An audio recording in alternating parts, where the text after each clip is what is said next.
Okay, so welcome back to another episode of PT Meal Physical Therapy Podcast, your weekly serving of insights, information, and inspiration from the experience and expertise of Filipino physical therapists. I am Johan de la Paz, your host. Let's go on with the show. So, for today's episode, we are going to step back from physical therapy, but we're still going to talk to a physical therapist who is working in a different field. Because it's nice to hear stories that we as physical therapists can go into like non-medical, non-clinical roles that we may be like passionate about. So my guest for today is an SEO content specialist, a search engine optimization specialist, content writer, author, physical therapist, Miss Joice Carrera. Welcome to the show, Joyce. Hi, Johan. Hi, thank you. It's my pleasure to have you here. So we this is a very interesting topic. So content writing. Sabi ko na sa kanina na I've been like reading your book already to start with the conversation. So pero before we go to the topic of SEO content specialist and content writing, could you give us background siguro kung paano ka nag-start as a physical therapist, tapos pag-usapan natin how you shifted to writing. Okay, I think yung story ko kung paano ako nag-start as a physical therapist is very common, no, with especially sa atin sa Philippines kasi Mhm. I took physical therapy because I wanted to go into med school. Mhm. Yun ang unang plan talaga. Yeah. Since high school, ay gusto kong mag-medicine. But yeah, so nung time na nag-iisip ako kung anong gusto kong kunin for college, parang nag-click lang siya. Wala akong idea about physical therapy. And then I remembered nung siguro I was 13 or 14 years old, my brother had a motorcycle accident and sinurgery yung femur niya, both femur. So, nag-PT siya that time. So, naalala ko, oh, parang pwede yun, no? Pwede ko siyang gawin. So, kasi sumasama ako sa sessions niya dati nung Mhm. nagti-tilt table pa siya kasi both femur eh. So, medyo Oh, major okay. siya. Um, so, yun ang unang experience ko sa PT. Tapos, nung iniisip ko nga siya na kung ano gusto kong kunin for college, parang naisip ko, oh, pwede yun. Tapos binasa ko yung description sa application form. Tapos, I think okay to.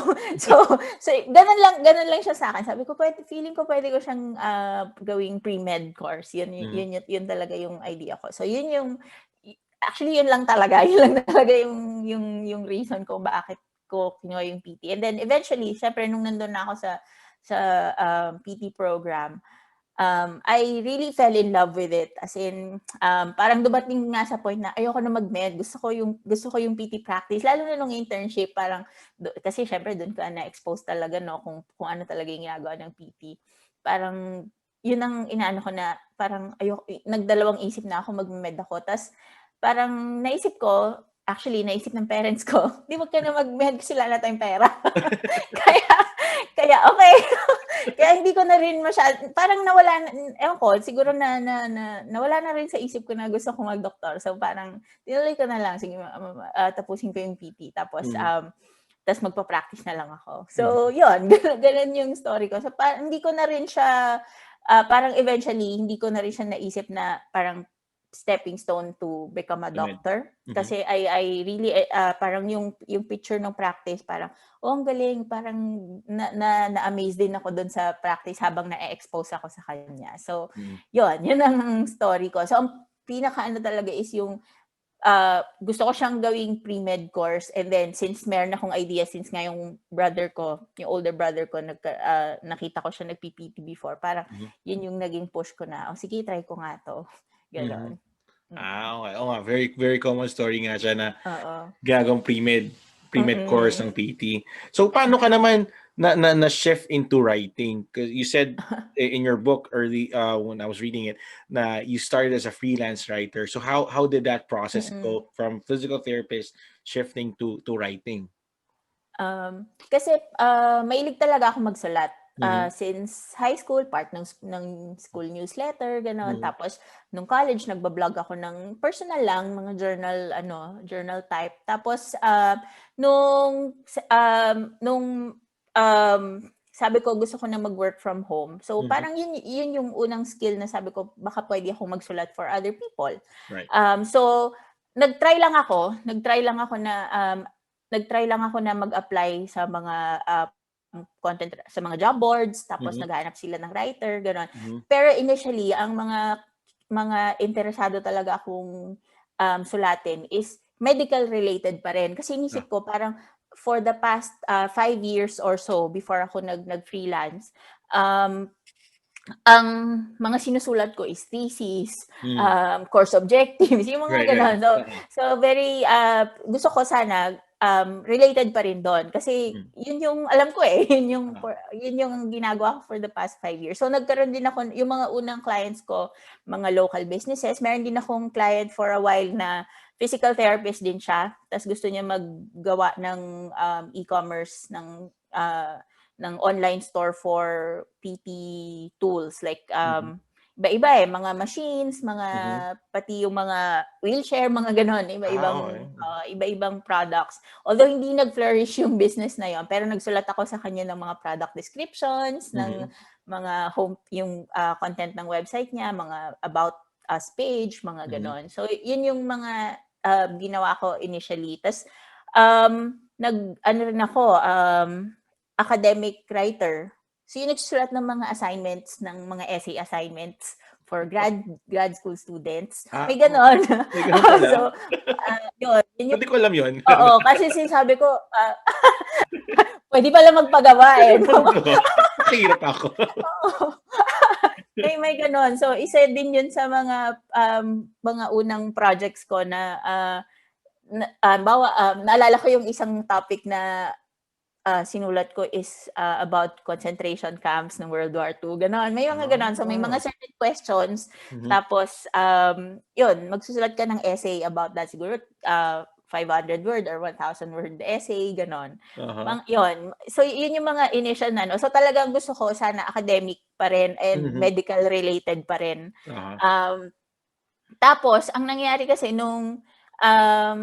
okay siya, pero, yun nga, una mababa yung pay tapos hindi siya recurring, yung kailangan maghanap ng project kasi, Hmm. 'pag natapos yung isa, wala na. Like for example dun sa, yun nga yung physical therapist ko na client, hindi nag-flourish yung business niya, eh. Oo. So, tapos na yung project na yun. So, hanap na naman ako ng iba. Tas parang dun ko na ano na siguro kailangan ko mag-delve sa mas long term na projects. Mhm. So, pero it took years before I was able to really focus on sabi kasi gusto ko sana parang habang inaaral ko yung process nung pagsusulat online, Mhm. na-realize ko na it's more of the marketing technique kasi talaga siya, eh. Mhm. So, parang yun din yung gusto kong malaman. Gusto kong maging malalim pa yung understanding ko ng marketing. Kasi feeling ko doon siya magiging mas long term, yung Ah. marketing mismo, hindi lang yung pagsusulat. Mhm. So, yun, ganun yung naging transition ko. Siguro, wait lang, mga ilang almost 1 year din akong nag-stop after ko mag-quit sa practice. Mhm. 1 year before ako nag-start na gusto ko na talagang mag-work from home or mag-freelance. Mhm. So, yun, gano'n siya. So how's the transition? Like sinabi mo you wanted to focus on more academic Mm. tapos medical for when you were starting. So Mm. paano mo ano yung parang moment na in-embrace mo na talaga ito yung dito ako mag-invest, ito yung mga pag-aaralan ko to really get into this occupation, this job, this role. Oo. Ang galing ng question mo kasi hindi ko naisip 'yan. Hindi Kasi kasi, maraming tao siguro yung mm, mag-iisip na, "Okey, paano ako magsisimula? Ano yung kailangan mm, kong gawin? Ano yung eto na yung moment na yun." oo. Siguro oo, good question 'no, kasi, kahit ngayon, may mga nagtatanong sa akin kung, yun nga, paano mag-start or saan Mhm. magsa-start. Mhm. Siguro yung sa akin kasi since wala akong guidance at that time, as in talagang parang self-paced yung ginawa ko. Mhm. Parang siguro nung time lang na yon parang I had to do something. If nabasa mo yung book ko, may story doon kung bakit ako nag-start. Kasi nga sabi ko, I was stay-at-home mom for a few months. So after ko manganak, so parang feeling ko, I really had to do something for myself kasi Ah. medyo na-overwhelm ako sa pagiging nanay. My God, ang hirap. So parang, alam mo yun, parang, ano siya, parang ang ano ko is, kailangan ko ng diversion, kailangan ko na ibang gagawin bukod sa alagaan yung anak ko kasi Ah. nahihirapan talaga ako, parang alam mo yun 24/7 kang nanay. Although syempre 24/7 ka naman talagang Oo. parent, pero alam mo yun parang so kaya nag-start siya as hobby, yung alam mo yung Mm. side hustle lang talaga. Mhm. Pero parang feeling ko at that point, kailangan ko lang talagang may gawin. Kaya Mhm. ako nag-start, alam mo Mhm. yun, parang kung and I didn't, although I started as a writer, parang I didn't right away focused as just a writer. Mhm. I did a lot of other things. Nag-tutor ako ng English, virtual assistant ako. Mhm. Marami din akong ginawa before talaga ako nag-focus sa writing. Although yung writing, palagi siyang nasa back burner. Parang, for example, habang virtual assistant ako, nagsusulat din ako for ibang clients, Mhm. ganon. So, parang at that time, basta may gawin lang ako na iba. Mhm. Alam mo, ganun yung nasa isip ko. Kaya ako nag-start. So, yung transition na yon hindi siya ganun, I guess hindi siya gano'n kahirap sa akin kasi gusto ko lang talaga mag-start. Parang, just give me something else to do. Parang Tsaka gano'n parang yung gano'n. raket-raket. Oo, raket-raket. Parang gano'n lang iniisip ko. Parang kahit may pera or wala, basta may gusto ko lang may gawin na iba. Alam mo Mm. yun? Kasi parang for the past, yun nga, almost a year, as in, nanay ako. As in, yun lang yung ginagawa ko all day, every day. Mhm. So, yun, kaya parang yung transition na yun, hindi siya naging as confusing sa akin kasi parang, yun nga, inisip ko, kailangan ko lang may gawin, I just had to start. Mhm. Tapos yun, doon na nag-start. Pero nung yung question mo na parang kailan ko na-realize na ito na talaga, parang Oo. I can make this Magseseryoso na into ako dito. oo, Oo. parang pwede ko pala siyang gawin talaga full time, pwede ko Mhm. pala talaga siyang i-scale as a business. Mhm. Matagal, it took years na ano, actually yung talagang scaling na nangyari nag-start lang late last year. Mhm. Um, na parang sabi ko, "Oh, ang galing kasi nakakakuha na ako ng iba't ibang clients tapos consistent na yung flow ng projects." Mhm. Tapos yung mga ibang projects na or yung mga ibang clients na, nakatrabaho ko na before, they would come back to me para sa panibagong project. So parang puwede ko pala talaga siyang i-sustain. Sustainable pala talaga siya as long as you build relationships, as long as deliver results. Mhm. So siguro dun ko siya na-realize na nung yung mga clients na yung lumalapit sa akin na parang, "Oh, ang galing, puwede pala talaga siyang gawing business. Puwede Oo. pala talaga siyang i-scale and, i-sustain ng Mhm. long term." Ah, Yun. okey. So nung nag-start na nagiging ano dumadami at bumabalik na yung mga clients mo, dun mo na ito na Mm. ito na yun. Oo, oo, oo. Okay. So you're a, SEO content specialist. So pag-usapan Mm. natin 'yan. So what's SEO first and what does SEO content specialist do? Okay, so SEO, search engine optimization, Mhm. is about visibility. So it's Mhm. making your website visible to the search engines or to Google Mhm. and to other people as well, to your audience. So basically, pag magta-type ka ng keyword sa Google, let's say best physical therapy clinic in the Philippines, for Mhm. example. Kung may website ka, dapat lalabas yon agad sa page 1 ng Mhm. Google. So that's search engine optimization. That means that website is optimized para dun sa keyword na yon. Kaya Mhm. siya yung unang lumabas. Kasi na-recognize siya ni Google na, itong website na to is possibly the best physical therapy clinic in the Philippines. And Mhm. then people are also, of course, pagka nasa page 1 ka ni Google, then mas maraming makakakita ng website mo. And Mhm. over a third of all the clicks on Google go to the first the first website na nakikita nila, which is yung number 1. Okay, yung nasa pinaka-top. So, kung may 1,000 searches, yung keyword na yun, best physical therapy clinic in the Philippines, then 1/3 of that will go to your website. So, syempre, mas maraming makakita ng website mo, mas possible na makabook ka ng clients, mas malaki yung sales, and all of that. So, it's really about visibility. So, as an SEO specialist, yun yung ginagawa ko. So, I focus on content. So, I make content to make the websites visible to the target audience. And ang maganda kasi sa SEO is yung mga clients na or yung mga audience na makakakita nung website mo is already looking for you. Naghanap na siya kasi nag-type na siya ng let's say for example, meron kang website about coffee. Tapos nag-type yung searcher ng let's say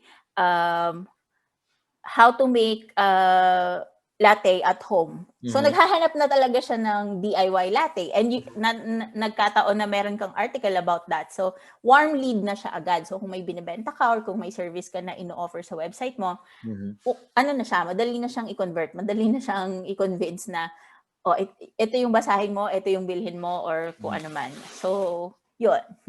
Okay. So I thought yung mga unang mga lumalabas na pages sa searches ng Google, akala ko yun yung most number of visits already. So pwede mo pala siyang i-tweak na it can appear sa first page pa lang. Yes. Hindi siya syempre pag mas marami ka ng visitors, mas madali ka na kasing ma-recognize ni Google. So kapag mas marami ka ng visitors, most likely mapupunta ka sa first page. Pero even new pages, kahit gawa ka lang ng bagong page, kahit wala pang visitors, basta ma-satisfy mo yung keyword na yon, posible ka pa rin mapunta sa page 1. Okay. Yeah, some of the websites na rank ko before, as in totally bagong website. Tapos siguro depende kasi sa keyword na ita-target mo kung anong syempre depende rin sa target audience mo. So as in totally new websites, wala pang visitors, wala siguro page views niya 10 ganun lang. Pero nag-rank pa rin sila. So syempre the more na nag-rank ka, mas dumadami ngayon yung page views mo. Okay. So yun yung ginagawa mo for the clients and the companies that you work with. So I focus on content. Actually, marami kasing aspects yung SEO. May technical, even yung mismong website, yung mismong codes. Well, not necessarily codes, pero basta yung mismong structure ng website, kailangan din siyang i-optimize. Pero yung ginagawa ko is mostly content, written content nung website. So, syempre kung bawa WordPress developer ka, so ikaw naman yung bahala dun sa structure ng website. So marami aspects ng SEO. I see. Okay, so for example, a client or a company comes into you and asks you for your services. Do you make content from scratch or do you like edit their content that they already have or? Yes, depende.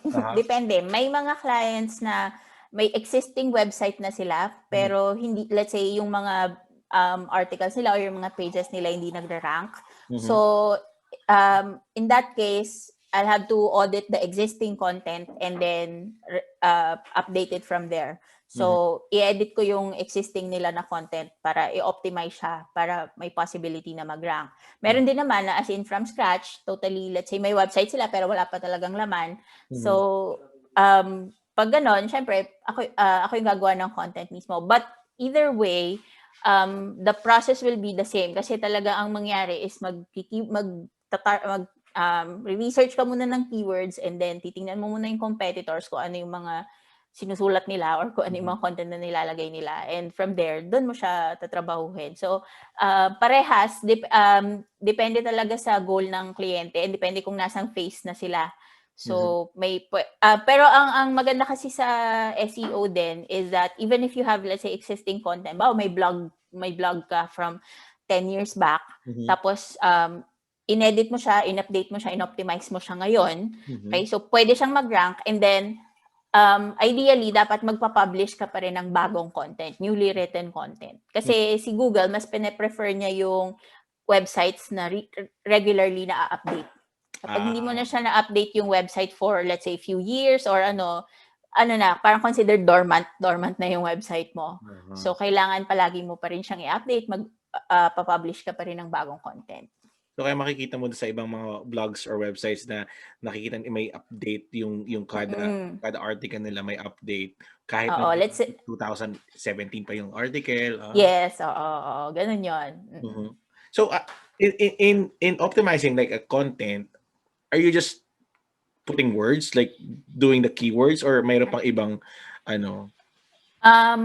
Number one yung keywords. Okay, Mhm. so palagi yun yung pinaka-focus kasi Uh-huh. pag sa SEO kasi since si Google words lang talaga yung nare-recognize niya. Mhm. So kung walang words, hindi niya ma-acknowledge yung website mo or yung web page mo as tungkol dun sa topic na yon. So kung Mm. wala yung word na yon dun sa page mo.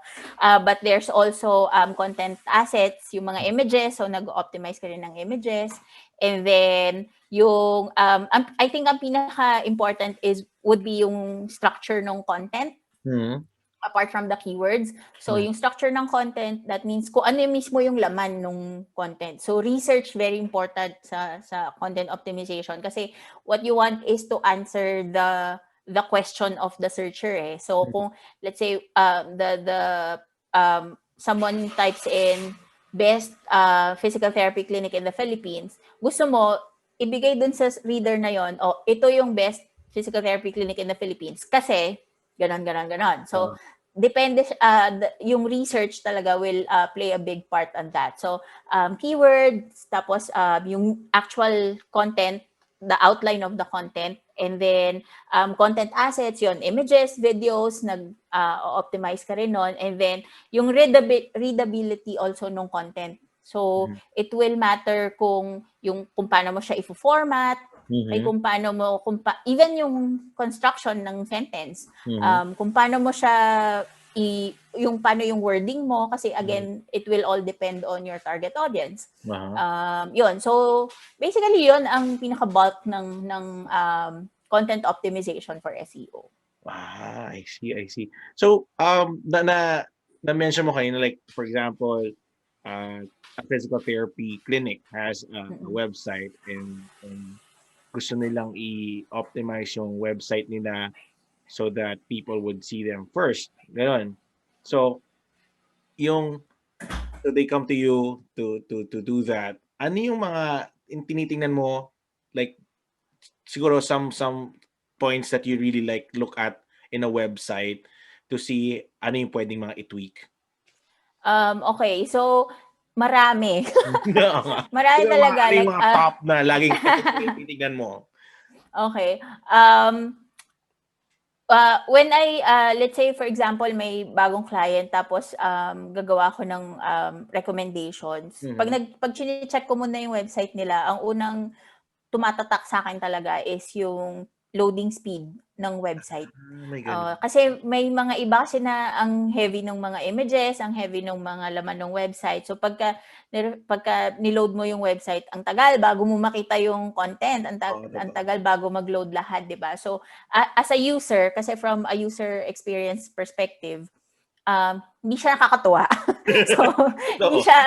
hindi siya engaging kasi ano ba yan, ang tagal, 'di ba? Pag mabagal yung internet, inis na inis tayo, 'di ba? Pero paano kung mabilis naman yung internet mo pero talagang mabigat lang yung website. So, Oo. yun yung unang nakatatak sa akin. So, lagi kong nino-note yun, yung Mm. kung gaano kabilis mag-load yung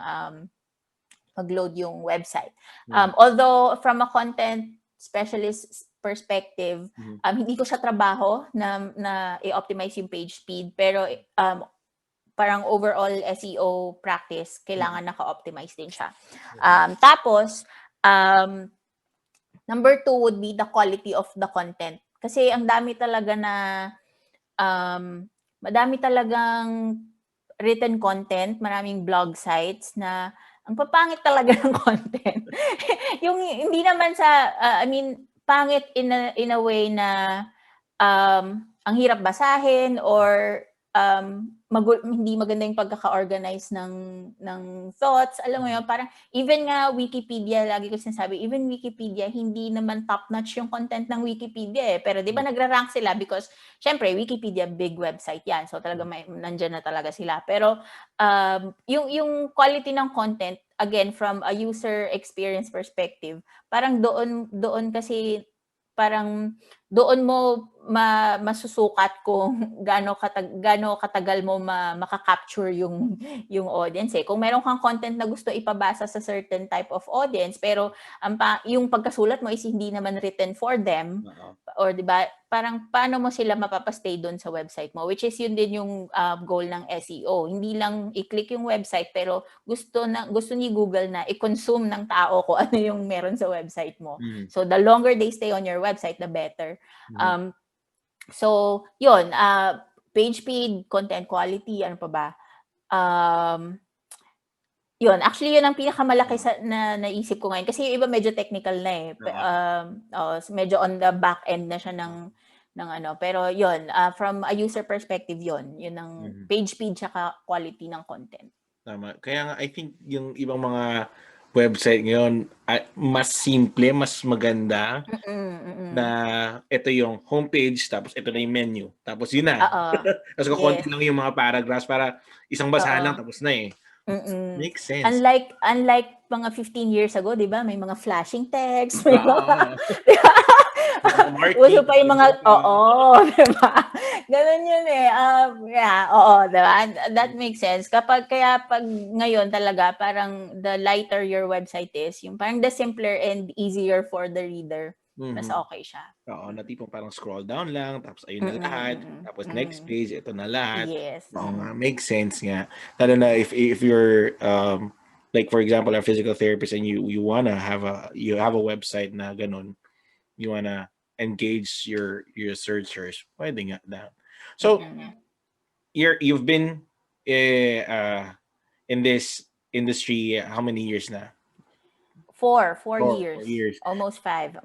So how do you what are the things that you like in this role in this industry? Well, number 1 is yung flexibility of hours talaga. Since I can work anytime, kagaya ngayon, it's early morning here. I usually start early morning para pagising ng anak ko, medyo maluwag na yung workload ko. So, yon yung flexibility. Tapos, tapos with this one, kasi iba-ibang industry din siya eh. Although, syempre focus ko is SEO content. Right. Tapos, pero I'm able to work with clients in different industries. Like, for example, yung hawak ko ngayon na isa sa mga pinakamalaking clients ko is on the health niche. Mga fitness trainers yun. So, medyo related pa rin siya sa physical therapy. Tapos, meron din akong clients na nasa finance industry naman. So, ang dami ko ring natututunan dun sa mga industry nila apart from doing the actual SEO and content for them.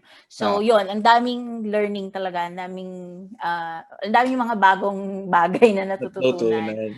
Oo. Tapos yun, siguro the convenience of being able to work from home. Kasi, especially now na kasi nung nag-start yung pandemic, talagang dami nagtatanong sa akin parang mag-work from home. Tapos parang doon ko na-realize na ito na talaga yung future. Parang yung eventually people will this will be the normal na work from home na yung mga tao. So yun yung convenience na yun. I'm very thankful that I'm able to experience that with doing SEO. Yeah, naalala ko nung sinasabi mo, kwento mo yung you're in SEO pero the industries that you handle iba-iba. Naalala ko nag-double din pala ako sa ganyan before freelance. Ito yung mga beforefever.com pa eh. Parang ako nakalimutan ko na yung Tapos may nakuha akong client kasi gagawa ng blog post review para sa sneakers. Oh shucks. Wala alam sa sneakers. Tapos tinignan ko yung sneakers, tinignan ko yung mga naghanap ako ng mga examples ng mga reviews. Sabi ko, tapos gumawa ako ng vlog, tapos hindi naman niya nagustuhan. Tapos sabi ko, ayoko na nga dito. pala ma-reject. Gumawa ako ng article tapos hindi pala nila kukunin. Ay, ayoko na. Parang, Ano naman, common naman din I mean, sa lahat naman ng common naman na may rejections. Siyempre, kasi dati sabi ko, uy, marami kasi nagsasuggest na yung mga ganon, yung mga Mm. freelance na Mm. parang ano lang, parang project based lang, tapos racket. Mm. Sabi ko, matry nga to. Tapos binigyan ako, yun nga, sapatos. Sabi ko, wala naman ako kalam-alam sa sapatos, bakit ito? Ayun. I was expecting na sinabi ko naman, physical therapist ako, na ito Mm. yung mga Mm. topics na pwede kong confidently, pero wala din. So, yeah, writing, tapos eto nga, pag-usapan natin yung gumawa ka nag-write ka na ng book mo. Mm. The content writing 101 and Mm. nasa background mo ito. Ay, di ko lang kukita.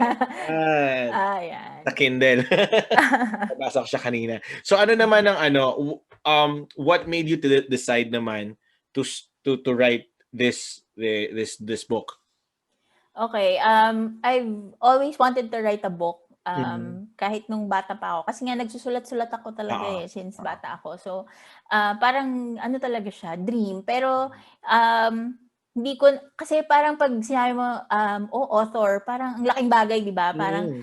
"Kaya ko ba 'yan?" Parang gano'n. May gano'ng ano. Tapos, early this year, I met someone through networking sa work din. So, Mm. nakilala ko siya sa Facebook, and she's a self-publishing coach. She's actually a Filipina based in the UK. Mm. Tapos so nag-usap-usap kami, and then nakwento ko sa kanya na gusto ko ngang magsulat ng book since I was young. So encourage niya ako na go, sulat ka ganyan, tapos tinulungan niya ako with planning the book.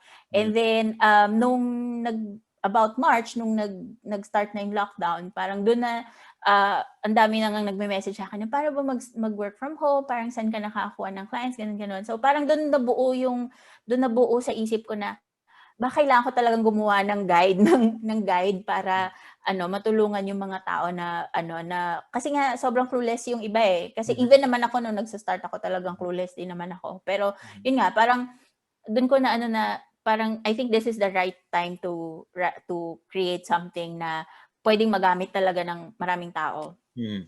So Totoo. yun, doon nabuo yung idea na magsulat ako ng book. Tapos yun, nag-start na ako magtanong sa market ko or sa network ko na ano ba yung gusto nilang malaman about content writing. Mm. So kaya doon nabuo yung outline ko ano yung kinalabasan ng book.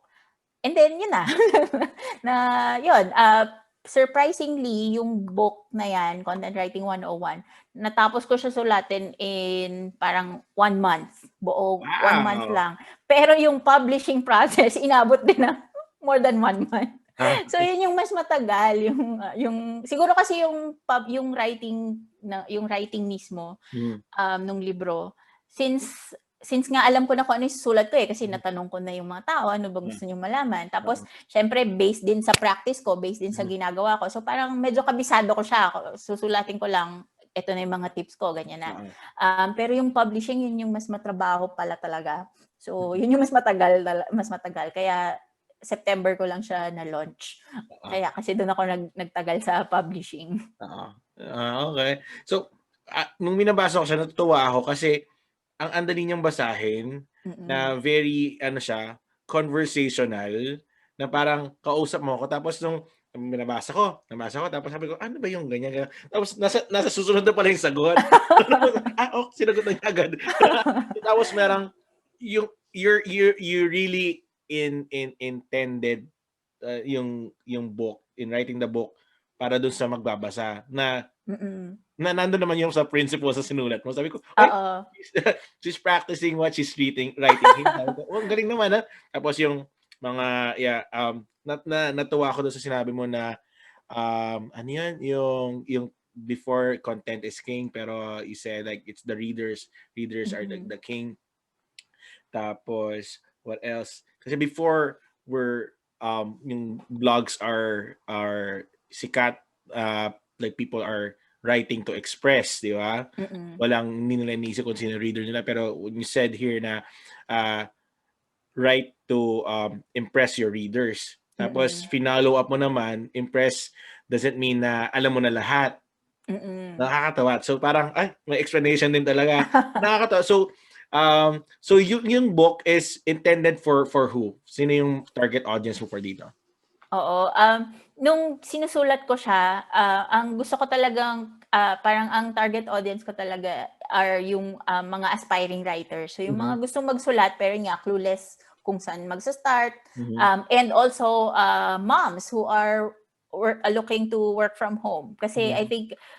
I think yun nga, sinabi ko yung convenience kasi na working from home, na nababantayan mo yung family mo, nagagawa mo yung mga, duties mo as a mother or Mhm. as a parent, parang yun yung isa sa mga gusto ko talagang i-share, na parang yung ganong lifestyle na, pwede kasi ka talaga na magkaroon ng career habang nasa bahay, gano'n. Mhm. So, yun sila talaga yung nasa isip ko. Kaya since it was intended for someone na wala pang experience sa writing, Mhm. kaya ko siya ginawang gano'n kasimple. Alam mo Mhm. yun?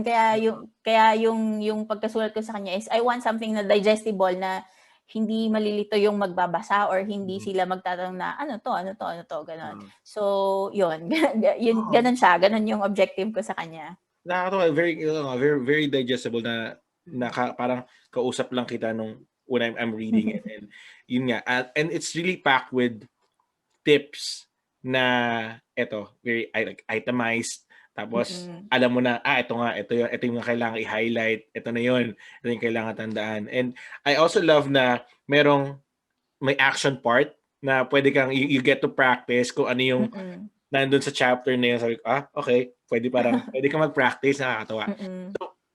Ano yung siguro, you wrote this book for those who are aspiring writers and moms siguro na that would want to go to this line of work as well. And also nakakatawa din kasi you're sharing it. Some people, 'di ba, ayaw ng competition, pero Mm. you're giving these tips and sharing for other people to do it as well. So ano yung siguro, what are the siguro main tips that you would want to give to aspiring writers who want to like go into this job or business?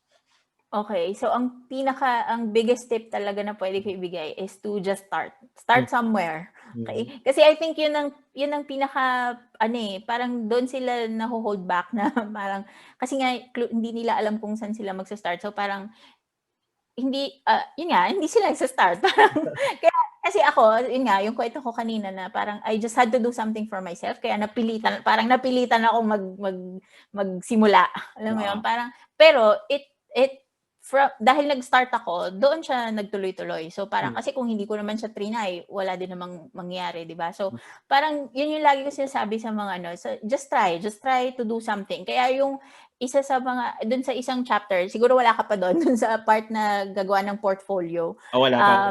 Oo, medyo sa padulo yun, eh. So kasi meron ang binigay kong tip dun is that kasi yung iba, paano ko maghanap ng client, wala naman akong portfolio. Mhm. Kadalasan ng mga clients naghahanap ng sample na work, 'di ba? So, Mhm.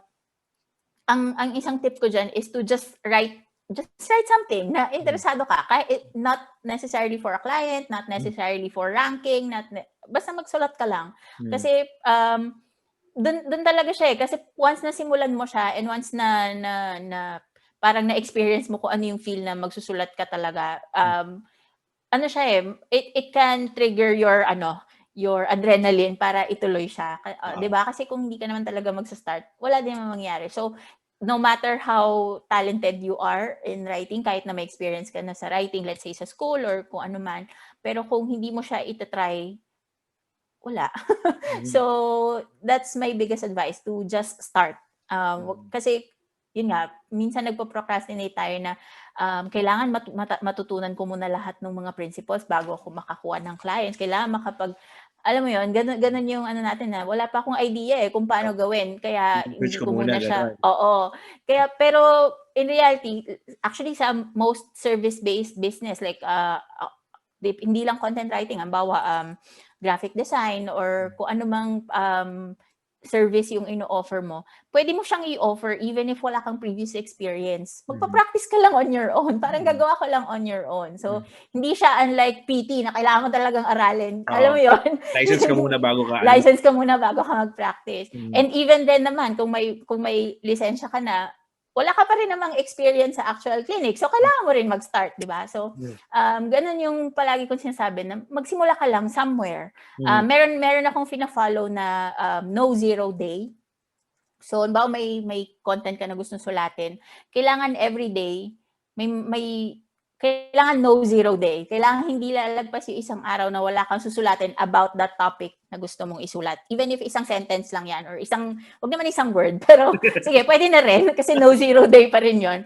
Pero alam mo yun, parang but just do something, just take it take it one day at a time na gagawa ka ng something today to get closer to your goal.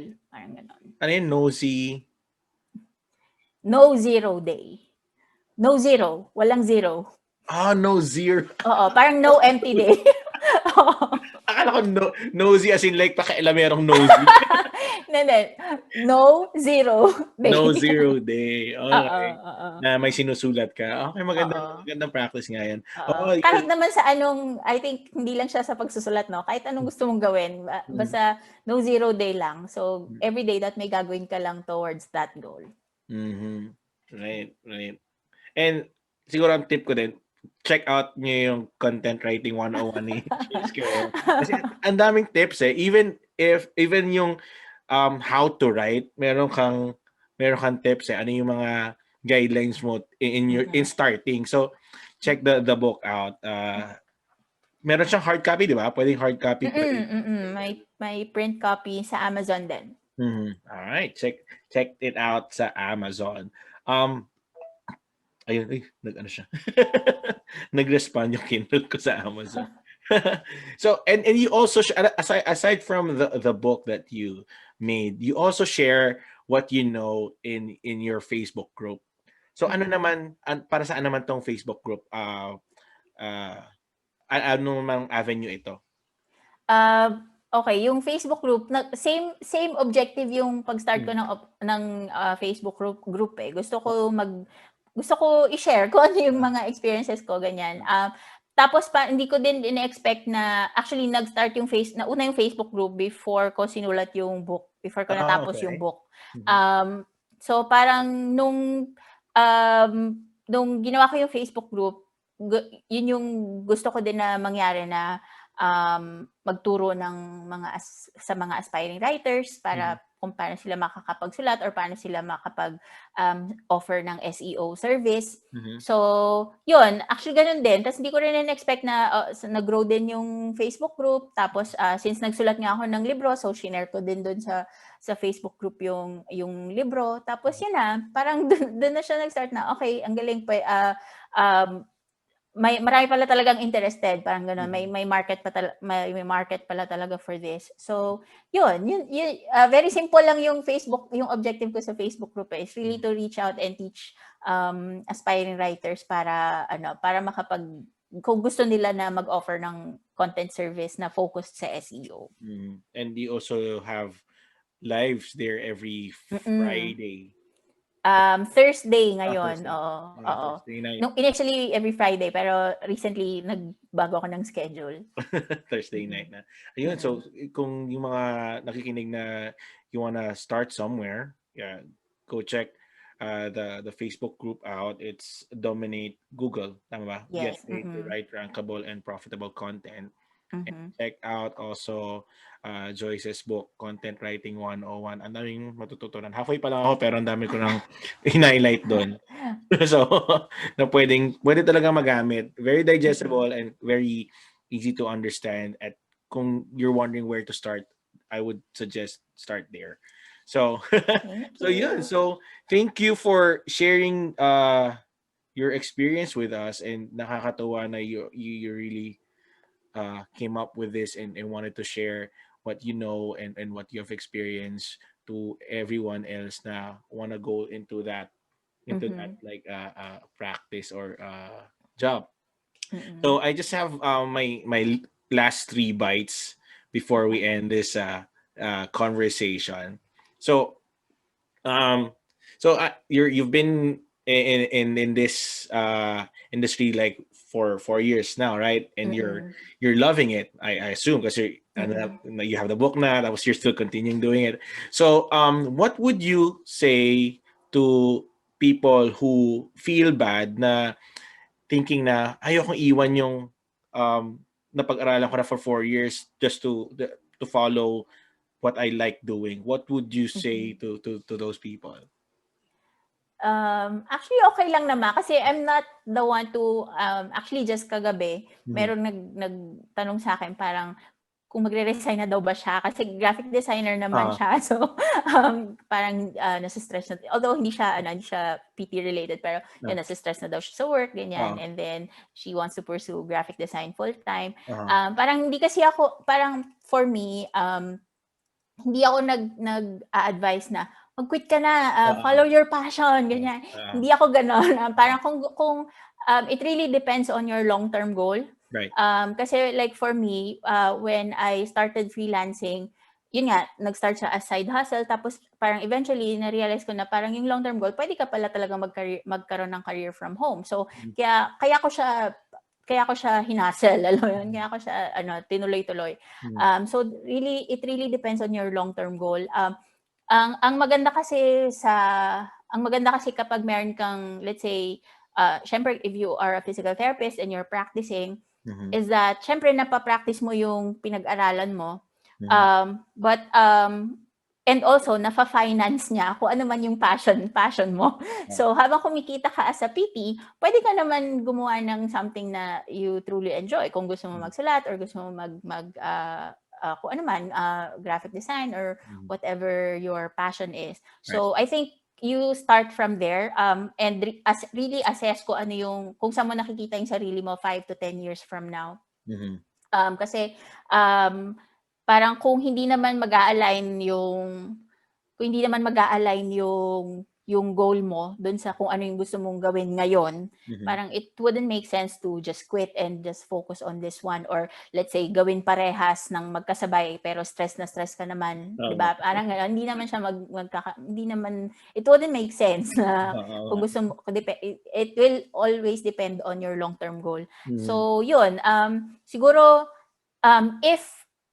if talagang let's say gusto gusto na gawin na career yung work from home, let's say, or um, I don't know, siguro, or let's say in a few years time, magkukwit sa practice ng PT, mhm, is to really prepare for it.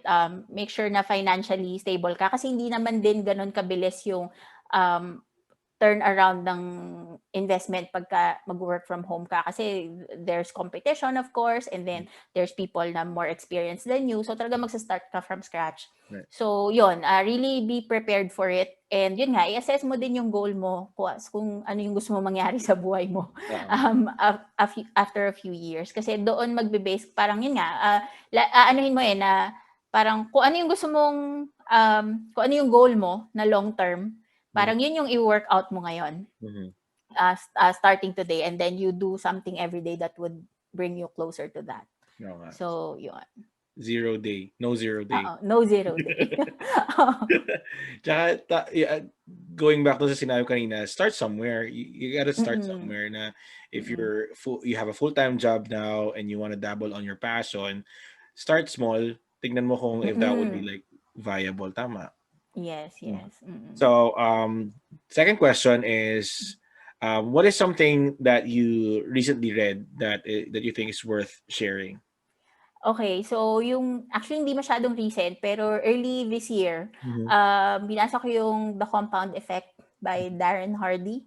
mhm, So very simple concept lang siya. Compound effect, bali it's more of creating habits and then how the effects are compounding. Pero sobrang ano siya talaga siya, life-changing. Kasi ang daming mong Susulat ko realizations compound na, effect. oo, kaya actually din ako nag-start kaya maaga akong gumigising Mhm. dahil sa book na yon. Kasi alam mo yung small habits every day, or doon din nag-start kung ba't ko binawasan yung Netflix ko, yung mga ganon. Uh-huh. Kasi hindi, minsan mindless yung ano natin mindless yung mga ginagawa natin. Like, yun nga, natutulog ng late kasi kaka-Netflix, yung mga ganon. Hindi natin siya naiisip. Pero pag kinompound mo yung effect niya, ang daming oras pala niyang kinakain, parang gano'n. So, yun ang isa sa mga favorite mindset books ko. Talaga, lagi ko siya nire-recommend sa mga tao. Ilang beses ko na rin siya nabasa, tapos may audiobook din ako. So, pag medyo nawawala ako sa focus, yun yung pinapakinggan ko. Matingnan nga yan. Oo, The Compound Effect, Darren Ito yung, Hardy. Tapos may mga workbook din kasi siya na kung paano ka magsiset ng goals for the day, ganon. So, maganda siya. Okay. Okay. Bagay sa akin yan kasi ako yung tipong taong gumigising ng late kasi gusto ko lang gumising ng late. Oo. Saka Wait mahilig till you ako. have a kid, hindi na Ah, pwede. ano na? Wait till you have a kid, hindi na pwede yan. Hindi ka lang pwedeng gigising lang dahil nagising ng late dahil gusto mo. Wala Sleeping. ka lang choice. Daddy. Gising. Ayun. Tapos kasi, especially sa parents nga, minsan, kaya gusto ko rin maaga gumigising. Kasi, nababad trip ako pag siya yung gumigising sa akin na parang, inaantok pa ako, ba't mo ba ako ginigising? So parang, sige, unahan na lang nga kita para maganda yung, para hindi ako maano. Alam mo yun? Yun. Naalala ko yung ganyan sa pamangkin ko dati. Kasama namin matulog. Siya yung nangigising sa amin. Gugutom na daw O, siya, diba? magsi-CR na daw siya. I know. Ayan, ganyan. Okay. My last question is the the podcast is named PT Meal. It's a complete meal of serving of information, of insights and information. So my question is, what are the three ingredients that make up Joice Carrera? It can be a belief, a principle, a motto in life, philosophy. So what are the three things that make up Joice? Ang hirap, grabe, hindi ako prepared. Ano ba? Well, number one siguro is I'm a mother. Yun ang pinaka yun na yung personality ko, if that is a personality. Pero yun na yung lifestyle ko, and I'm dedicated to that. That's actually the reason why I'm even here, no? Na I'm working from home because I'm a mom. And then number two is I'm multi-passionate. Mm-hmm. So, it kasi nung quit ako as PT, inisip ko rin na kaya ko bang gumawa ng ibang bagay na hindi na parang for the past 5 or 6 years of my life, yun na yung ginagawa ko eh. Tapos ito, I was almost 30 when I did that. Tapos parang nag-switch ako ng career. So yun, na-realize ko na, ang dami palang opportunities, ang daming pwedeng gawin. So, kaya yun, yun, multi-passionate. And then, always, ang motto ko palagi is never stop learning, or learning never stops. Ganun. Basta anything about learning is Learning. that you always, you always, you always develop yourself, never stop, never settle for what you know now. Kasi the more you know, the more you will realize that there's a lot more to know. So, yun. Tama. So being a mom, multi-passionate, and never stop learning. Yes. Right. Yeah, very good tips and good answers. All right. So again, thank you very much for being in the show and sharing with us what you know in content writing and SEO. And again, guys, check out her book, Content Writing 101, Amazon, my hard copy and Kindle versions, and also the Facebook group Dominate Google. Nakalimutan ko. Yes. Dominate Google. Yeah, Dominate Google. I'll put the link in the show description. So um as a takeaway, yung pabaon natin sa mga audience natin. So what is one thing that you want the audience to take away from this episode? I guess the biggest takeaway is to just start something that will lead you closer to your goal. That's good. Yeah. Mic drop. All right. Thank you again, Joyce, for guesting. Thank you.